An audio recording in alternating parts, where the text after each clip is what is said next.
Itu di tenda panasnya bukan main itu di gunung di Pekasinan dingin, tapi itu mah panas asli.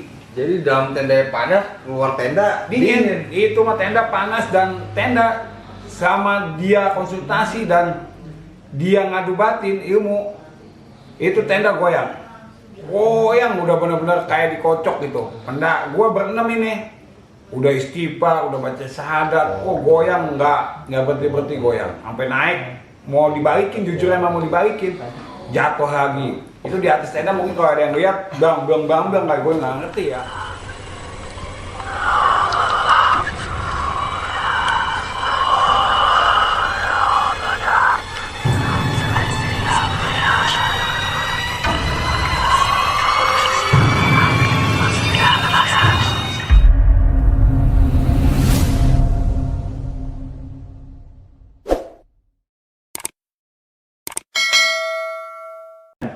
Assalamualaikum warahmatullahi wabarakatuh. Masih bersama di channel Bocah Dieng Channel ya kan.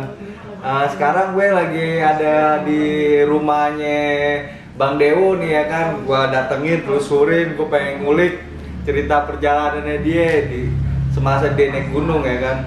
Gue sih nggak kenal dia siapa ya kan. Jadi ini orangnya Bang, siapa? Salam Corona. Coba tuh kopinya tuh buat bintang tamu nih, spesialis tuh. Gestar.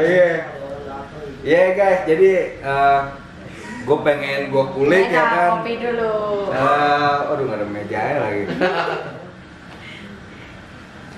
Gue pengen gue kulik cerita perjalanan kisah Bang Dewo mendaki gunung mana Bang? Gunung Ciremai ya kan. Gue penasaran ya kan, isunya sih sangat angker ya. Jadi tolong perkenalkan diri Bang. Assalamualaikum warahmatullahi wabarakatuh. Waalaikumsalam. Salam lestari untuk kita semua. Ya, pertama-tama perkenalan diri ya. Nama gua Dewo, mungkin lama orang baru ya. Enggak, gua dapat undangan spesial nih katanya nih, suruh podcast di Bocah Dieng, berbagi pengalaman di Bocah Dieng ya, pengalaman pendakian. Ini sih karena subscribe apa ya, yang pada komen undang Bang Dewo ada lah 400 orang mah ya kan. Jadi gua jauh-jauh nih datang ke Parung Panjang nih ya kan, kayak gitu ya. Makasih untuk penggemar atau netizen ya di Bocah Dieng ya. Jadi gimana Bang, awal jadi langsung aja ke temanya Bang ya, nggak usah basa-basi karena udah jam berapa sih? Jam berapa Bang? Jam 1 deh ya. 1 nih. Jadi awal mula lu naik Gunung Ciremai itu tahun berapa Bang? Oke, itu awal mula ya. Kebenaran emang hobi gue di penggiatan mungkin dari netizen udah pada tahu lah. Kegiatan gue dari SMP itu ya kegiatan Ikut-ikut komunitas itu ya Bang ya? Kegiatan ya luar outdoor ya. Makanya suatu apa ya, kebanggaan ya bisa nongol di Bocah Dieng Channel nih. Ini sampai jauh-jauh nih datang ke Parung nih. Lu subscribe ya, jangan sampai enggak gua gede ke gua. Iya Bang. Oke, pendakian waktu itu ya, kala itu pendakian kita Ciremai di 2004 masuk ke 2005 ya. Akhirnya itu Bang. Ya, itu pasti ya di bulan akhir 2004. Itu gua ngedaki itu bareng kawan-kawan SMP gua ya. Berapa orang tuh Bang? Kurang lebih 6 orang ya, itu 6 orang. SMP gua dari SMP 55, teman kelas gua yang kebetulan komunitas gua namanya Blok SMP Bapala ya, Barudak Pecinta Alam. Berarti itu Abang di umur berapa Bang pas naik ke Gunung Ciremai itu tahun? Kurang lebih itu lulus SMP gua. 2004 ya, udah lulus SMA ya, udah lulus STM lah, sorry, udah lulus STM. STM ya? Lulus STM tahun 2 tahun. Jadi perjalanan Bang Dewo pas lulus STM langsung nanjak ke Gunung Ciremai sama temennya 6 orang Bang ya? Ya, betul. Jadi lu start awal dari mana Bang? Oke, jujur pada saat pendaki ke Ciremai itu, gua dan kawan-kawan itu ya di eranya itu emang betul pendaki yang no pengalaman, Nggak ada ilmu semua ada tuh, Bang, ya? ilmu. Jadi jujur kita hanya mengandalkan yuk Bismillah niat, tahu lah. Saya andai. Tapi setidaknya kita udah mencari info ya, info tentang gimana ketika kita mau naik gunung, kita nyari info dulu kanan kiri kita. Mungkin sekarang lebih teknologinya lebih enak ya, dulu ada cuman paling nanya modal bacot, nanya temen yang udah pernah ke sono ya, gimana kabarnya Cermai, gimana prosesnya. Dan eranya itu di Cermai ya nggak ada yang namanya pakai simaksi online ya, eranya itu semua gunung sih. Kalau Semua sekarang gunung. kan udah naik Google udah canggih ya. Ya, pada saat itu di 2004 akhir itu gue naik bersama teman-teman SMP gue 6 orang itu orang ya, termasuk lu Bang ya. Ya, gue perjalanan gue pertama itu gue naik mobil kalau nggak salah itu ya, naik mobil dari SMA 10 Captun ya. Di situ ada mobil ke Kuningan. Ya, di situ gue Jurusannya Jakarta Ya, Kuningan. Jakarta Kuningan. Ya, kebenaran gua naik itu dari jalur Ringgarjati, jalur favorit pendaki sampai saat ini. Karena yang dibikin favorit itu karena jalur itu dan gue ketemu muka. Itu gimana tuh Bang? Ya lumayan lah, lu kata lu turun dari Cermai kayak abang-abangan gua, senior gua, manggang lu turun pakai koyo 10 kanan kiri ya. Seperti itulah betisnya. Dan gua ketemu muka. Ya emang Cermai di era itu bener ya, kebenaran pendaki 6 orang itu ya, di atas itu cuma ada 2 tim sama pendaki lain ya, termasuk berarti ada 12 orang yang naik. Abang udah 12 orang tuh. Ya betul. Nah lanjut tuh Bang, pas Abang berangkat dari mobil itu ke arah itu, lanjut Abang lewat jalur mana ya Bang? Ya, gua pergerakan Jumat ya, Jumat habis sholat Jumat jam 12:30, jam 1, jam 13.00 lagi. Hari Jumat. Ya, gue nyampe di Cermai itu di Ringgarjati itu jam 10-an. Jadi gue istirahat dulu, stay, recovery kesehatan, istirahat, menunggu masuk Jumatan. Dan kita sepakat pergerakan kita dimulai itu habis Jumatan. Cuman ada salah satu teman gue biasa dia di sholat Jumat nggak mau. Ya gue pikir pada saat itu, oh ya udah lu malas sekali. Dia belum cerita ke gue pribadi ya. Jadi gue yang sholat Jumatnya 5 orang nih. Satu nunggu tas ya. Yang satu nunggu di base camp Base pada camp, saat ya. itu di Ringgarjati. Jadi gue berpikir udah nggak apa-apa, dia mau istirahat kali, udah. Kita berangkatnya Jumatan berlima sampai selesai. Udah packing udah pas nyampe kita udah making ulang. Jadi pas habis selesai Jumatan udah tinggal baca doa, mulai pergerakan.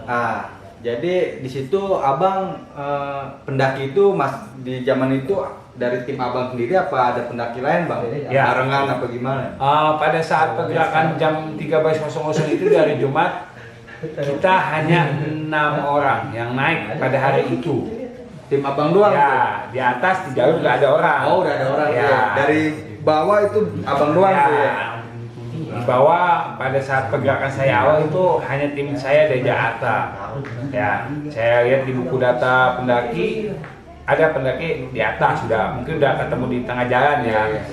Saya pergerakan itu jam 13.00. Jam 1 deh Ya. Abang start jalan tuh Bang. Lanjut Bang. Lanjut, kita langsung di situ benar yang tadi saya bilang, di situ saya cuma modal bismillah doang, nggak ada yang namanya ROP, nggak ada yang namanya manajemen logistik, nggak ada. Karena menurut saya pengaguru itu adalah pengalaman yang terbaik ya, itu. Nah dari situ kita berenam itu sepakat jam 13.00 sampai Pengasinan, pos terakhir di Gunung Cermai itu jalur Ringgarjati Pengasinan. Eranya itu masih bisa kita nge-base camp buka tenda sampai saat ini ya. Itu kita mungkin stamina kita masih oke ya, namanya juga baru sekolah ya. Jadi ya masih oke lah staminanya gitu. Kita pergerakan jam 13 sampai Pengasinan itu ke kurang lebih itu jam 16.30, setengah 5. Jadi Abang dari jalan jam 1 nyampe pos sampai berapa sih Bang itu Bang? Pos Pengasinan itu kalau nggak salah pos 7. 7. Ya. nyampe jam 5 sore tuh. Ya, Berarti- setengah lima. Berarti waktunya tuh abang tempuh berapa jam? 3 jam? 3 jam 4 jam, ya 3 jam setengah. 3 jam setengah ya bang ya? Ya. Tapi nggak ada halangan apa gimana bang? Alhamdulillah Lancar.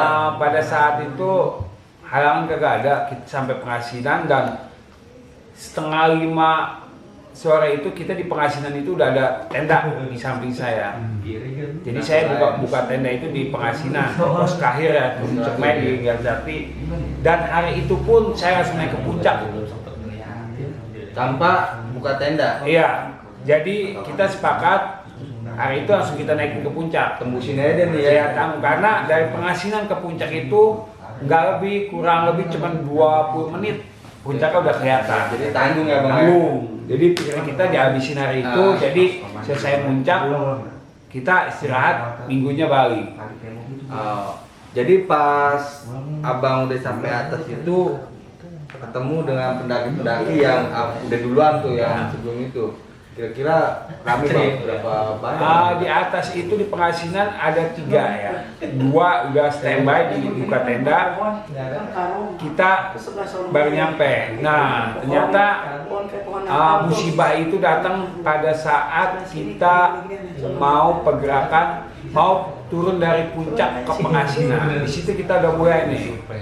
Jadi Awal-awal ya ada gaib ya bang ya? Nah. Maksudnya ini deh masalah gitu ya? Jadi awalnya bukannya gaib sebenarnya biasa. Cuma itu bilang itu kan pertama kita didatangi dengan badai ya, hujan badai ya. Pada saat itu kita naik lagi pada musim hujan. Jadi 16.30 kita muncak, nyampe jam 16.40 cuma 20 menit kok.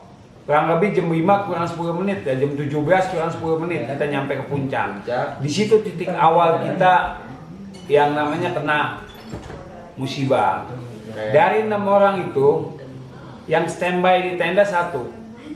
Jadi 5 kita naik nih. Kita naik standby. Teman saya standby di tenda. Ya, dia nyiapin. Nah, kita naik berlima nih. Nah, pada saat pergerakan dari puncak ke pengasinan itu sekitar 20 menit. Pergerakan naik turun nggak mungkin 20 menit. Paling turun 10 menit atau 15 menit. 10 menit udah paling 15 menit paling lama. 10 menit paling cepat. Di situ 5 orang itu kita pada saat pergerakan itu udah ditiban hujan, badai. Nah, disitulah. Dan kita berlima yang naik itu emang no pengalaman, no edukasi pendakian seperti apa. Jadi kita modal bismillah aja sih. Modal mental lah ya. Modal mental aja sama fisik kuat. Ternyata itu nggak ngejamin fisik kuat atau mental itu nggak ngejamin. Kalau nggak sesuai kayak peralatan Ya, atau apa ya bang? itu manajemen peralatan, akhirnya ya benar kita ya mohon maaf lahir batin ya pendaki sekarang mungkin ya benar mental atau peralatan itu nggak mendukung kalau kita nggak punya edukasi ya. Buat edukasi itu sangat penting ya buat pendaki ya. Edukasi tentang kegiatan luar ruang itu sangat penting. Itu dasar kita loh. Akhirnya yang 5 orang itu kawan saya udah mulai nih kena nih yang namanya gejala hipo. Saya nggak tahu itu gejala hipo. Saya juga belum tahu itu hipo apa pada saat itu ya. Yang setahu abang apa itu bang? Nah temen abang kena kayak begitu. Nah, yang pasti pada saat yang ada di lapangan itu kehujanan, kedinginan, dia udah menggigil di atas. Menggigil dan saya juga nggak ngerti mau diapain tuh orang. Yang pasti dasarnya saya cuma tahu bikinin air hangat. Yang simpel ya. Yang simpel ya dasarnya. Padahal ya mungkin ada kalau yang lebih ya. menurut saya semenjak kejadian itu ya itu dia udah mulai kena gejala hipo. Padahal cara penanganannya bukan seperti itu. Malah ada yang lebih Ya, ini ya bang. seharusnya kan begitu. ya. Ya kan dia di puncak udah menggigil, udah nggak bisa menggigil habis dah. Stuck itu bang. Stuck di atas itu. Akhirnya kita alhamdulillah di atas. Pada era itu ada pendaki yang lagi pada ngopi. Dia buka pesir di puncak ya. Kita ngomong puncak nih. Nah kebenaran kita sama dia ditolak, bang sini aja bang. Benar di yang namanya kegiatan luar ruang itu ya pendaki itu jadi saudara itu ya pendaki itu. Ya, Jadi benar. yang nggak kenal dirangkul Ya. buat sama-sama saling nolong bang Ya, betul.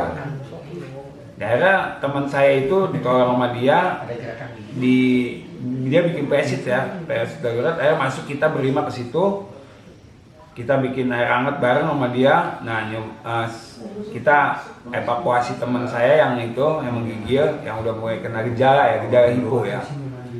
Kira saya pada saat itu dikasih air hangat atau apa, tumbuh, dia stabil.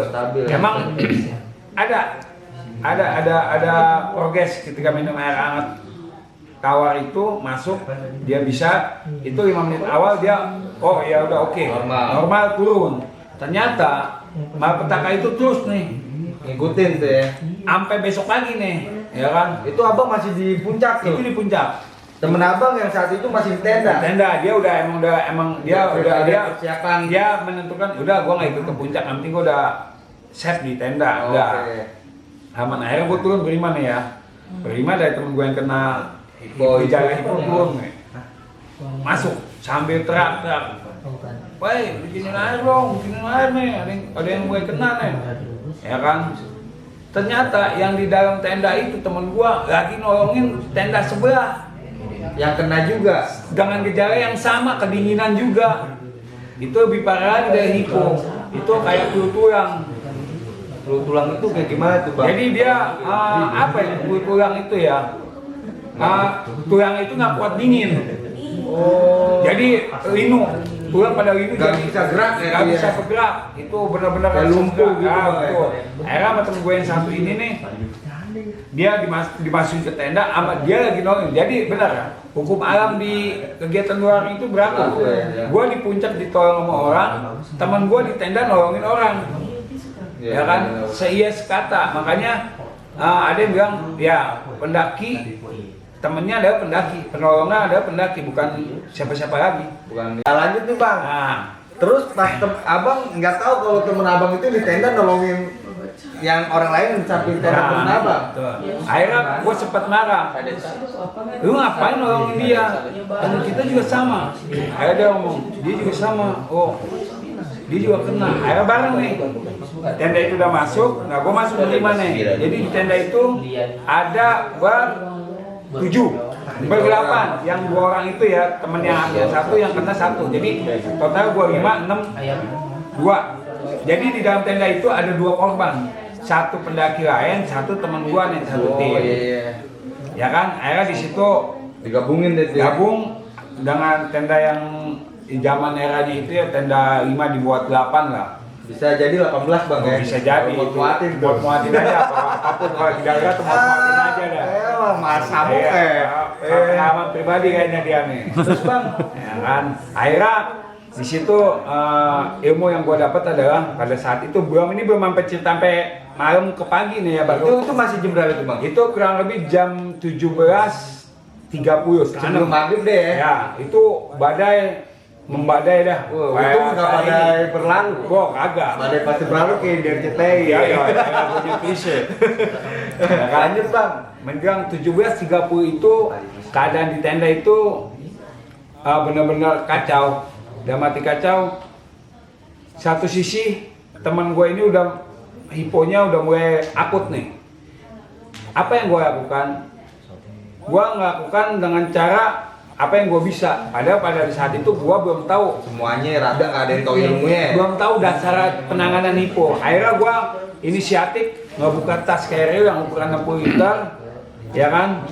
Teman gue gemuk lagi orangnya, gemuk kecil gendut lagi. Namanya Bang Popeye. Bang Popeye sehat ya. Buat Bang Popeye ada salam dari Bang Dewo ya kan. Jangan lupa tuh bocah dia yang nonton nih. Nonton nih ya, siapa tahu nyaro ke India.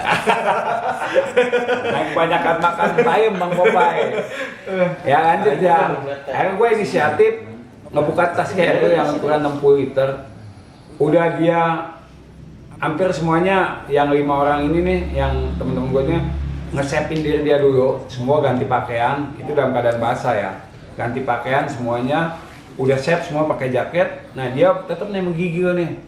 Akhirnya gue inisiatif buka carrier udah satu dah. Akhirnya buka carrier satu, dia masukin carrier setengah badan.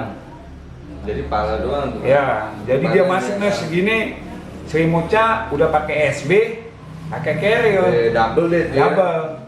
Gue pikir aman, ternyata Amin. Amin. Kayak tukang es.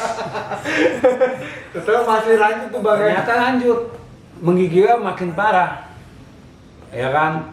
Badai masih berlanjut. Itu nggak berlalu. Iya, badai masih berlanjut. Masih berlanjut. Ya, dengan tingkat kemiringan di pengasinan itu ini banget. Ya, di abang di tenda pengasinan itu ada berapa tenda jadi itu? nah, jadi di pengasinan itu ada 3 tenda nih. Oh, tenda abang, orang Ya, lain 2 orang tuh ya. 2 tenda ya. Nah. Ya, itu di pengasinan ini kontura itu lucu. Datar begini. Jadi Miring. kalau tenda nggak kuat, dilempar sama badai langsung ke jurang. Gede. Jadi nggak ada lagi tanah gitu, langsung blok aja bawahnya tebing 100 meter ke bawah. Wih, kacau juga ya. Akhirnya temen gua itu udah dimasukin ke tas, tetap hiponya masih ini, dia masih gigil. Akhirnya gua juga bingung. Dipakein jaket udah, dikasih air panas udah, dimasukin ke tas udah. Ini apa lagi nih kendalanya nih? Itu hujan makin Gede. gede itu. Itu hujan selesai jam berapa? Jam 20.00. Berarti itu dari sebelum maghrib tuh bang ya? Ya, Itu sebelum maghrib itu pas di tenda abang ya, masih Ya. di bawah ya, belum pas yang di atas bang. di atas. Nah, makanya di situ benar-benar apa ya? Ya kita ingat sama Allah Subhanahu Wa Taala udah. Nggak ada lagi yang mau nolong. Karena posisi satu bang Dewo nggak tahu ilmunya juga bang. Ya, Dasarnya pada tuh saat itu gejala ya. hipo itu aku harus nanganinnya gimana nih ya kan? Paling simpelnya nyedain teh hangat Ya. apa ya, dengan seusaha gimana temen gue ini gimana nih biar sembuh nih ya kan? Tapi malah makin parah bang ya. Makin parah. Dan mungkin setelah kejadian seperti itu yang gua jadi ya, langkah gua awal gua evakuasi temen gue ternyata benar, ngegantiin pakaian, ngasih air hangat, dan itu antisipasi ketika orang kena hipo. Tapi emang kondisi pada saat itu mencekam. Masuk malam ini nih, teman gue nggak tetap kedinginan. Akhirnya gue punya ide lagi, taruh di tengah. Dengan keadaan udah pakai jaket, SB, pakai tas, taruh di tengah, kita kelilingin. Kita udah nggak bisa berbuat apa-apa lagi. Yang kita bisa ya udah istighfar, nyebut, Itu adat. cara ketiga tuh bang, Ya. cara terakhir tuh. Gua udah pasrah dah. udah pasrah ya, itu dia. Tinggal kita punya Allah Subhanahu Wa Taala, udah tinggal nyebut nama dia, ingat nama dia, udah. Sambil itu tenda gua udah kayak Goyang. bukan goyang lagi, kalau bisa dilempar kalau itu, kalau nggak ada isinya bisa ngangkat orang. Gua di dalam tenda itu berenam. Itu tenda goyang begitu, ngangkat, nem-nemnya ngangkat di dalam tenda, kayak tenda diangkat begitu, ngangkat begitu keinjak lagi. Itu berarti semua tenda juga yang di samping abang Sama. tuh ngerasain gitu Sama, juga. jadi semua mereka pada nyebut semua, pada ajan, pada apa, wah itu dahsyat dah itu benar. Udah alam itu mah bang ya. Ya mungkin itu bukan faktor alam ya, udah nggak ada yang bisa ngelawan, kita hanya bisa ya mohon ampun sama yang punya badai itu ya, Allah Subhanahu Wa Taala. Akhirnya menjelang jam 20.00 kejadian aneh udah mulai ada nih. Udah dari nggak tahu ya tenda sebelah ngerasain apa enggak ya, tapi di tenda gua ini dari jam 20.00 itu sampai pagi dihantem. Sama badai itu bang. Bukan nama badai, ini mah ceritanya badainya udah beres nih. Oh, Badainya udah beres. mereda nih. Sama baduy berarti. Baduy tukang ini. Tukang perkakas. Berarti pas jam 8 itu badai udah beres ya kan? Ada hal lain nih yang buat tenda Bang Dewo ini diganggu ya bang ya? Cuman gua ngopi dulu Boy ya. Lanjut nih bang. Ya kan dari jam 8 itu di hari apa bang? Ya itu udah masuk ke hari Sabtu ya. Hari Sabtu ya? Iya. Hari Sabtu jam 8 malam badai udah berlalu ya kan? Hal apa tuh bang? Kondisi temen abang itu apa masih begitu apa udah agak mendingan apa gimana bang? Dari hiponya sih agak sedikit mendingan. Cuman yang anehnya nih ngomongnya ngaco nih. Ini udah bukan dia nih yang masuk nih. Udah mulai nih kita nih ngobrolin Gunung Cerme bos. Ya kan? Semua pendaki tahu. Setiap gunung itu beda-beda, tapi pendaki yang sampai saat ini tahu kisah nyata Gunung Cerme. Dan itu gua ngerasain ngalamin pribadi dengan pada saat itu yang gua sendiri belum tahu punya pengalaman tentang gunung, belum tahu tentang kegiatan pendakian, gimana caranya atau gimana, alat-alat masih minim. Tapi gue udah ngerasain yang namanya dihantem, diganggu. Yang mungkin buat abang, wah ini gila banget nih ya. Nah, itu hal apa bang? Boleh diceritain tuh bang, setelah temen abang ngalamin hipo ya kan, apa hal lain yang Ya, buat abang diganggu itu? jadi hiponya itu udah agak mendingan dan dia udah agak mendusin. Gue pikir mendusin orang normal. Ternyata ngaco, tambah ngaco ngomong lah, udah aneh-aneh. Ngomong aneh-aneh, kata gue ngomong apa ini? Gue awal memang kayak gitu-gituan ya. Dia udah aneh-aneh, itu posisi udah masuk ke hampir jam 9 ya. Itu aneh-aneh ngomong ada. Gue udah ngomong sendiri, apa sendiri. Wah udah, gue langsung berpikir, wah ini mah bukan dia. Gue berpikir begitu. Akhirnya, Tapi yang abang ingat, temen abang itu ngomong apa ya? Yang sampai sekarang abang ingat itu apa yang abang dengar dari pembicaraan temen abang itu yang ngaco? ya pasti suaranya bukan suara dia. Oh, kayak ada yang ngerasukin gitu Ya bang? betul, yang pasti suaranya bukan suara dia. Ya kan gue tahu suara Bang Popeye gitu, tapi suaranya, gaya mukanya, Gaya bicara. bukan Iya. dia dah. Ayo gue konsultasi di dalam tenda berenam itu, posisi dia masih ada di tengah, gue masih lingkarin, Oh, iya. iya. Ya kan, ngeliat dia kayak begitu, ya gue sama temen gue, kebenaran temen gue, kalau kata itu akamsi lah, masih ada keturunan dari Cirebon ya. Akhirnya dia mungkin nggak ngerti atau gimana, gue juga dia permisi sama, ya balik lagi teman gue itu punya kelebihan lah, punya kelebihan dan dia permisi sama penunggu situ, dia konsultasi dan kita disuruh baca syahadat itu, istighfar, dia konsultasi batin jatuhnya ya. Itu pengalaman yang nggak bisa gue lupain itu. Jujur dari gua berlima ini nggak ada yang bisa ngerti gitu Nggak gua. ngerti, ya, nggak paham, Cuman ya. temen gua ini masih ada punya keturunan. Udah gitu dia tanah kelahiran di Cirebon dan kita main ke Kuningan masih ada tetanggaan kalau nggak ada daerah mah. Jadi dia konsultasi secara batin, jadi akar ininya benang merahnya kelihatan. Ternyata dari 5 orang itu, setelah teman gua konsultasi, tatok itu tenda gua bukannya apa ya? Bukannya makin tenang. Jadi penghuni situ mau ngambil temen gua. Yang hipo itu bang? Iya, mau ngambil, dia mau minta. Karena efek dari temen gua ini satu temennya nih ada nih akar permasalahan dari dia. Jadi dia mau diambil dan temen gua akhirnya nggak terima, akhirnya dia ngajakin, ya udah kita duel. Cara gaib? Cara gaib pakai akhirnya ngadu dah nih antara penghuni di pengasinan sama pegangan dia ngadu.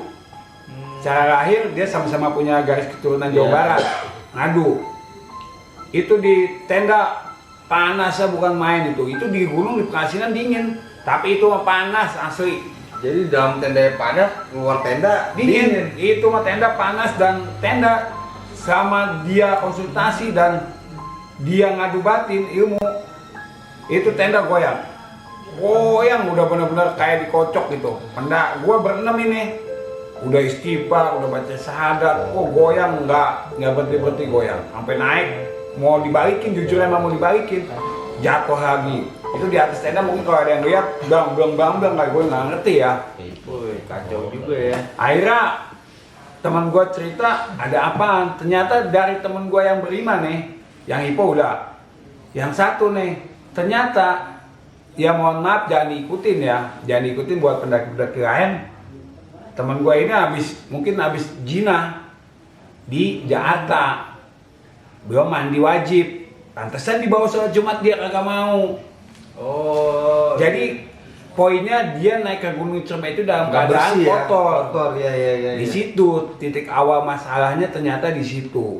Ya mungkin kalau orang-orang awam mah nggak tahu ya bang, asal jalan aja ya kan. Namanya kita naik gunung kan hukum alam ya kan, ada gaibnya juga mungkin ya yang nggak bisa terima dengan kita naik sembarangan atau gimana ya kan. Makanya ya setiap gunung kalau kitanya permisi, adat istiadatnya dijaga, sopan santun kita, insya Allah ya kita mau bertamu ke tempatnya dia lagi pada nge-base camp. Ya mungkin kalau ini ya tempatnya dia kita datang nggak permisi ya dia juga marah. Iya, benar. Sama halnya kita rumah kita nggak assalamualaikum, toto nyonong ngambil makan, pasti yang punya rumahnya marah. Akhirnya teman gue yang bisa ini konsultasi, dan yang mau diambil ini teman gue yang hipo, dengan kesalahan temennya satu lagi yang habis belum mandi hadas besar pada saat naik ke Gunung Cerme. Itu sampai pagi itu. Sampai jam 4 subuh gua ngerasain goncangan di dalam tenda. Itu sampai jam 4 subuh baru dikasih istirahat habis subuh. Mungkin pikiran gua itu udah yang hiponya ini udah ngaco ngomongnya. Itu karena masalah. Iya, masalah yang ini karena awalnya dari masalah temen gue satu ini, karena dia belum mandi hadas besar. Jadi semuanya kena. Udah tenda udah goyang, udah segala macam, itu panas, hasil panas. Gua ngerasain itu pengalaman yang nggak bisa dilupain deh itu dah. Masih gua-guanya ngerasain kayak begitu. Oke, jadi gini guys, ya ini cerita dari Bang Dewo. Mungkin abang subuh itu baru diberhentiin ya bang ya? Ya, mungkin menjelang subuh ya, jadi gue berpikir begini, temen gue mungkin hasil negosiasi atau hasil dia duel batin, mungkin punya mungkin menang, punya pegangan temen gue, atau bisa jadi dia negosiasi, udahlah biar gue yang ngalah dah ngurus, yang penting cucu gua nih yang daripada naik nggak ada apa-apain, mungkin ya, tapi gua kagak tahu hasilnya apa. Yang pasti gua habis subuh itu bisa istirahat aja semuanya tuh bang. Iya, baru pada kecapean. Dan temen gua yang hipo ini bang, yang hipo ini bisa tidur. Nah temen gua yang keturunan orang Cirebon ini lemes total, nggak ada berdaya tuh, nggak berdaya. Jadi berbalik nih, yang hiponya istirahat, temen gua yang habis duel dianya ya. capek akhirnya lemasnya di dia, jadi gantian nih gua ngejagain hipo double, jadi ngejagain dia nih yang duel itu. Iya, ngejagain dia nih, akhirnya dia lemas, akhirnya gua ya istirahat, yang benar-benar istirahat tuh gua ada di jam 7 pagi. Tapi secara gangguan itu jam setengah 5 setelah subuh itu udah selesai, dan yang hiponya udah istirahat, dan dia yang teman gue ini dari Cirebon ini lemes capek karena habis ngeluarin tenaga besar ya, mungkin habis konsultasi atau habis perang di situ, dia lemas. Akhirnya jadi ada 2 orang nih dalam tenda nih, yang hipo sama yang habis ngebantuin ngelindungin kita ya. Yang Gina udah nggak punya muka dah, ibaratnya tinggal ya mungkin ke kasara, nanti urusannya mau gue tadi bawah. Gue sih selalu gitu ya, nanti dah di darat aja bang, gue omel-omelin atau gue bisa gue kelpak ya, kalau kayak gitu ya. Jadi akhirnya pagi itu jam 7 setelah subuh, yang hiponya, yang kena gejala hipo bisa istirahat, yang habis konsultasi dengan penulis itu ya mohon maaf gitu ya, sama lemas dia istirahat. Jadi ya udah, gue pikir habis subuh udah sekalian masak dah, bikin sarapan, bikin teh manis, bikin apa. Akhirnya bener, pas masuk ke jam 7 pagi, dia dua-duanya segar, tinggal guanya dah nih. Abang sama temen abang itu yang belum istirahat dah, tinggal guanya nih. Akhirnya gantian ketika dia udah pada menurusin, nah yang hiponya juga bingung, gua kenapa ya malam. Nah udah, gua nggak mau ngomong, nggak mau nerusin lagi. Gua pikir udahlah, nanti aja dibawa. Dan temen gua ngeliat tuh gimana, iya gua udah mendingan, udah dia udah sehat. Akhirnya gue istirahat tuh ya, akhirnya yang berdua ini masak buat gua, ya kan, gue istirahat. Bener-bener itu di situ, wah itu berat banget kalau menurut gua, karena gua pemula juga naik Gunung Cerme itu. Iya guys, jadi itu pengalaman dari Bang Dewo ya kan. Mungkin masih banyak nih yang pengen gue ulik ya kan, karena udah malam juga ya kan. Mungkin bakal ada kelanjutannya ya bang ya. Ya. Jadi abang itu pas setelah itu langsung memutusin turun tuh bang ya. Ya jadi poin cerita ini adalah ya kan, yuk siapapun dimanapun Anda berkegiatan luar ruang, yang pertama adat istiadat harus dijaga ya, adat istiadat setempat harus dijaga. Kita akan bertamu ke rumah siapa, kita tahu mau main ke gunung siapa, dan di gunung itu tahu siapa yang banyak di situ. Iya benar. Ya, yang kelihatan banyak, yang nggak kelihatan lebih banyak. Jadi adat istiadat, attitude, sopan santun kita harus jaga. sampai sopan santun kita harus jaga, dan kebersihan dari diri kita ini harus kita jaga. Ya, di situ poin berharga buat gua. Pemula loh, gua naik ke Cermek. Awal gua naik ke Cermek itu kejadian dihantam begitu, dan alhamdulillah sampai saat ini udah kurang lebih ya 13 tahun lah, 13 tahun masih eksis di kegiatan luar ruang. Dan gua kalau ke Cermek selalu naik ke Tenggarjati. Hampir gua mudah mandi ke Cermek itu ada 7 kali. Jadi gua kangen sama jalur itu. Jadi pengalaman pertama yang bikin gua nggak pernah kapok. Jadi gua terus aja masih naik ke Cermek lagi, ya. Bawa nemenin orang, bukan ngebawa orang, nemenin orang ke Cermek. Main lagi lah Tenggarjati, walaupun masih ada banyak dari Linggasana, ya kan. Jalurnya tuh bang. Jalurnya ya. Terus dari Balutungan ke Cermek itu banyak, tapi gue lebih memilih lewat Linggarjati karena Linggarjati itu jalur favorit pendaki. Iya guys, jadi poinnya itu ya kan, kita harus jaga attitude, sopan santun, adat istiadat ya bang, karena kita bertamu bukan masalah ini ya, karena beda alam juga nih, kita bertamu ke gunung ya. Kalau kata ini mah ada bang, kalau zaman sekarang kencing sembarangan dia dipindahinnya malah ke WTC. Makanya bahaya, betul. Makanya apa? Banyak pendaki yang saya sih termasuk nggak hobi ya, cuma ikut-ikut aja ya kan. Ini apa pendaki garis layar deh ya, belakang layar deh ya kan. Lu mana ikut ya. Sampai sono mah nggak nikmatin, foto, masukin dah ya ke Polda. Ke IG maksudnya ya kan. IG. Ya poinnya gitu guys, semoga bermanfaat buat pendaki pemula ya kan ilmunya. Intinya kita harus jaga attitude, sopan santun ya kan. Kita namanya kepengen bersilaturahmi jadi Ya, bang silaturahmi ya. bukan karena mendaki buat gegayaan ya kan, karena kalau setahu saya sih kebanyakan ya karena gue juga sih mikirnya kalau naik gunung cuma buat exercise sih, nggak tahu ilmunya gue juga ya kan. Boker aja gue nggak tahu harus pakai apa, taunya air ya. Mungkin ada ya bang ya kalau ilmunya Banyak lah. banyak deh. Jadi ya kayak gitu aja guys, apa podcast hari ini. Mungkin nanti kalau ada hari esok atau apa, gue bakalan ngulik cerita Bang Dewo lagi ya. Ya udah bang ya. Ya, siap. Ini aja bang ya. Assalamualaikum warahmatullahi wabarakatuh.